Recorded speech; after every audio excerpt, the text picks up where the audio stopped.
This is Beat the Closing Line.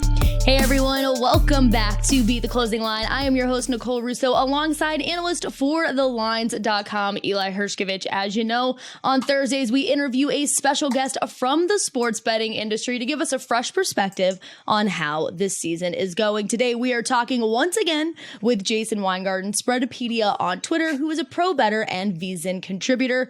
Jason, welcome back. How have things been going since you were last on with us? Pretty good. It was a long baseball season. Just kind of seemed like it went on forever, and right into football season and college basketball, and it's never an off season really in sports betting. So it's been busy, and the World Cup popped up. So another thing to keep an eye on. But here we are wrapping up football season already, and about 70 days away from spring training. Yeah, Jason, last time you were on with us, you mentioned your Geno Smith MVP bet. And while people just want to, typically in the sports betting space, take a look at results and not the process behind it was fantastic considering where Seattle is at still in the playoff race. Any futures, though, that you're eyeing, whether it's a team futures bet, Super Bowl odds, or any player awards markets that you still see value in? Yeah, I think there's a couple awards that are probably more or less settled, like the Defensive Rookie of the Year. It's going to be Sauce Gardner. Comeback Player of the Year. The market does seem to think Geno Smith is basically locked in. I've disagreed with that all season, but there's only so much I can argue there. The MVP, the Offensive Player of the Year. I think those are both still up in the air, up for debate. I have some thoughts on how the MVP and the Offensive Player of the Year race could shake out. A little unexpectedly. I am probably going to make some more bets there this week, but I think the Offensive Rookie of the Year has seemed to be the most interesting and the most up in the air, because you can make cases for 4 or 5 different guys, but they're not they're not slam dunk cases. There's still a lot of holes to poke in any argument you're going to make about one of these players. So we're going to start off with some Thursday night football action. We have the 49ers, who are opening up as 3.5-point road favorites, but they're down to a juiced -3 at most sportsbooks as of Thursday afternoon. Now the total's been bet down from 43.5 to 43. Is there anything that stands out to you in this one, Jason? Yeah, I like the Seahawks here. Getting 3 points at home. Seattle's a pretty tough place to play. The home field advantage there is pretty significant. It does get really loud. I always tell people, unless you've been to a game there, you don't actually understand the acoustics and how loud it actually gets in the stadium. And Brock Purdy, he is the guy right now. And I mentioned the Offensive Rookie of the Year. He's down to like 20-1. I think he's 17-1 at Circa. Taking a lot of money, especially when you consider he was over 300-1 last week. And, it would still be pretty unprecedented for Purdy to win the Rookie of the Year here. Another win would get him seriously in the conversation after tonight. But I'm on the Seahawks here. I think a rookie quarterback going into Seattle versus a good defense is not necessarily the best recipe for success. But, Brock Purdy's got 2 wins already, and he's been proving everybody wrong. So, prove me wrong again here, but I'm going to take the 3. Yeah, I get you there. And looking ahead to the 3 Saturday games, Jason, we have Vikings-Colts. Vikings currently a 4.5-point home favorite in that one. Browns-Ravens. Ravens a 3-point dog despite being tied for first in the AFC North. Obviously, the Lamar Jackson certainly plays a role into that. And then Bills-Dolphins. That total has seen a lot of interest in terms of the over, with the snow over, with the expected amount of snow there on Saturday night in Buffalo. Have you bet anything in those 3 games, or any particular market do you stand out? Yeah, I like the Colts over 47. I think the defensive coordinator from Minnesota, Ed Donatel, he was the Packers defensive coordinator in the early 2000s. I have a lot of experience watching his defenses, and I was actually shocked that he got a defensive coordinator job in 2022. He was a bad defensive coordinator almost 20 years ago, and he's still coordinating bad defenses now. So the over is definitely what I'm looking at here. I know everyone's seen the numbers about how bad Minnesota's defense is, giving up points and yards, worst in the league over the last month. I don't think they're gonna get it fixed, even though the Colts are a bad team. I think they're going to score points. I think there's going to be a lot of points in this game. And it's kind of jumps into a little bit of some of my MVP and offensive player of the year thoughts. I think Justin Jefferson is a candidate not only for offensive player of the year. I think he deserves to be looked at as a legitimate MVP candidate. And, wide receivers rarely get consideration, and Cooper Kupp barely got any consideration last year as he got close to hitting 2,000 yards. But I think Justin Jefferson is going to break the 2,000-yard mark this year.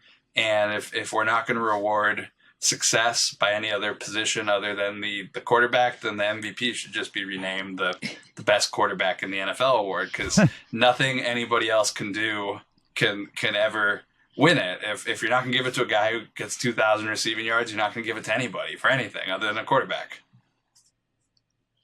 That's a fair point. On to Sunday, we got the Lions and the Jets, which is fascinating in terms of the betting standpoint because New York's quarterback situation is still up in the air. We know that Mike White is dealing with a rib injury that he suffered against the Bills in Week 14. Now, some books have the Red Hot Lions favored, while others are siding with the Jets at -1. So how are you gauging this game betting-wise? I like the Lions. I bet the Jets every now and then, and they're just not fun. Like, it's not fun ever to have money on the Jets. It's never been fun. It'll never will be fun. It's not much more fun to have money on the Lions for that matter. But what they have going for them is that they're not the Jets. And, I'm going to side with the Lions here, even though I think the Packers' only path to the playoffs is the Lions imploding down the stretch. Don't see it happening. I think they're playing pretty well, and Dan Campbell's done a pretty good job this year. He's really turned this franchise around with Jared Goff, and that's a lot to ask for. No question, man. And you look at the playoff market in terms of yes, no to make the playoffs. Both of those teams are plus money. Lions around plus 280, plus 300 to make the postseason. Is there any team that you're looking at in terms of the yes, no odds to make the playoffs that stand out? Well, I'm still interested in the plus money price on the Bucks to miss the playoffs. I bet that at a much higher price preseason, but you're getting like 2.4 to 1. I think plus 240 at Circa right now. I'm interested in that. I don't think they're locked to win the division just because they got Tom Brady, and he had to pull a rabbit out of his hat at the end of that New Orleans game, and then you saw what happened to the 49ers. Like, how many more times you're gonna rely on him to have comebacks like that until you just recognize they're not a good team? Like, this isn't a good team. This isn't a playoff caliber team. They're just lucky that nobody else in their division has remotely come close to seizing the opportunity. So that's my favorite is betting the no there. Other prices, you mentioned the Lions. I'm interested in the Lions. Probably about it. I would probably take Patriots no. If you wanted to lay a little bit there, I see it's 170 at Circa. Same thing. I don't think this is a very good Patriots team. I just think they've gotten lucky. And if you look at the Patriots, the teams they've beaten, the quarterbacks, it's pretty. I have to actually look it up, but they don't have a win this year over an actual good quarterback. It's all Zach Wilson's and the likes.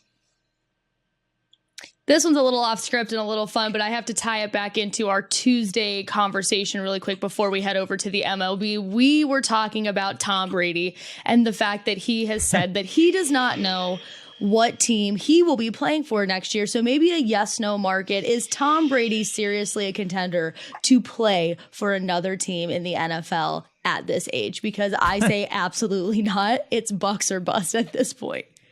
No, I think he's going to go somewhere else. I think it was a bad situation this year with Todd Bowles, and he wants to get another team around him like he had when they won the Super Bowl in Tampa. And I think he thinks they can still do that. I don't know if it's really realistic, but I think he's going to try to link up with the Sean Payton or somebody else. I don't know where.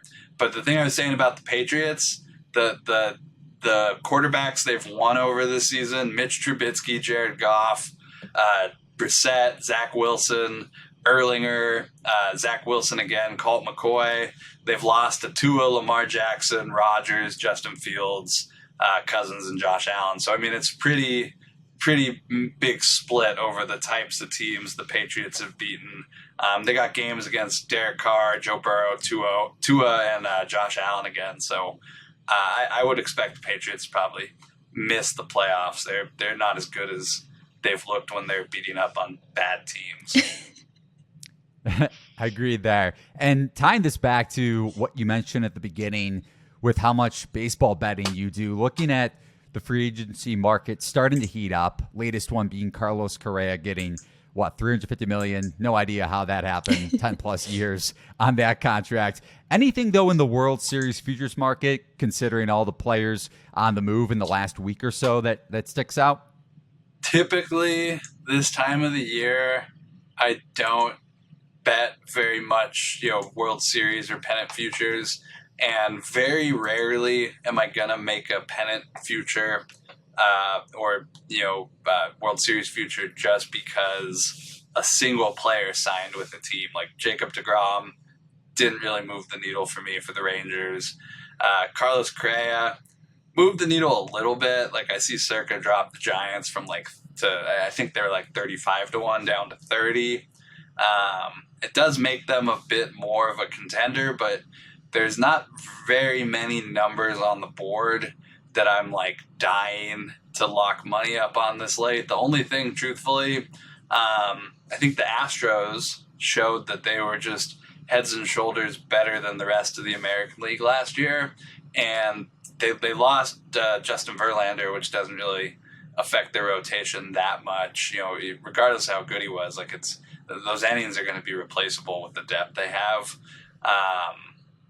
The team, it's hard to say the Astros got any worse. They probably even slightly get better. They have very, very deep farm system. So my money would be up on the top at the Astros to repeat and win another World Series if I had to bet right now. But not excited about the state of the futures market in baseball in December. Yeah, I mean, you had Abreu to replace Gurriel. If you want to talk about replaceable innings with Verlander, that's probably a net positive at first base or DH.